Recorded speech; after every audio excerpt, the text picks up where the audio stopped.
siksikan at halos magkapalitan ng muka. Ito ang karaniwang tagpo sa isang buwang panagbenga market encounter sa Burnham Park. Alok dito ang samut-saring produkto na naging instant attraction sa mga turista. First time namin dito, kaya Bago lahat sa paningin. bago lahat sa paningin namin.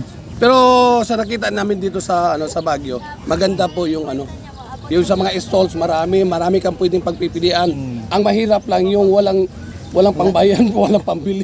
Sa dami ng pagpipilian at haba ng lalakarin, madalas mapagod at mauhaw ang ilang namamasyal. Kaya sa dulo nito, matatagpuan ang samot-saring mga pagkain at inumin. Pero sa lamig ng panahon, kadalasang hanap ng ilan ay kape o smoothie.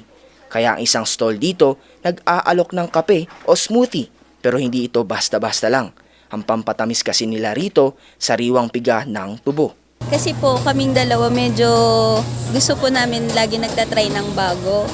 So naghanap po kami ng bago matatry. Siya po kasi natry niya na ako hindi pa. Tapos nakikita ko din kasi sa Manila na trending din yung ganitong drink sa Binondo. So nung nakita namin, sabi ko sige try natin kung anong lasa kasi nakaka-curious din siya. Pag nakapag-order na po sila, nag-squeeze po kami ng juice and then most important po kasi lahat po ng ginagamit namin here is natural po and fresh fruits po siya.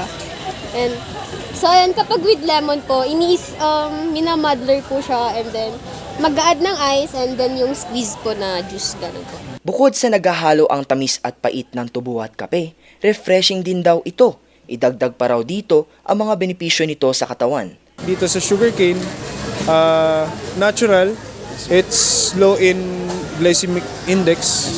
It's also safe for most diabetics kasi nga natural siya. Pero syempre, we also remind yung ating mga consumers na we have to consume it with moderation. Syempre, anything na sobra, masama.